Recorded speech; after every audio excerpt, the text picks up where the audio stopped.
J'ai dit que en phase équinoxiale, il y a des alliances improbables qui peuvent se produire.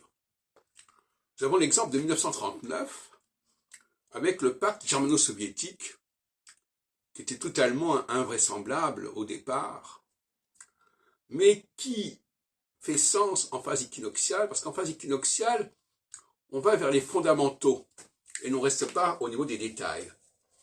Et les fondamentaux, ce sont des régimes, des stratégies qui sont comparables, par-delà la diversité culturelle, géographique ou juridique.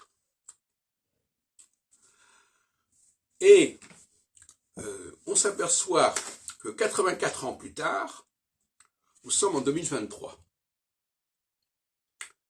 84 ans plus tard, c'est 12 périodes de 7 ans.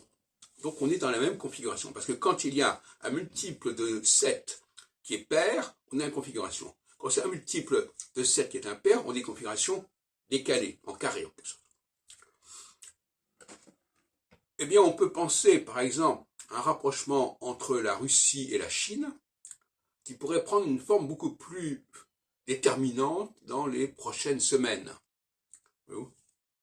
Et qui serait comparable, proportion gardée à ce qui s'est passé en 1939, et qui pourrait se faire aux dépens notamment de Taïwan,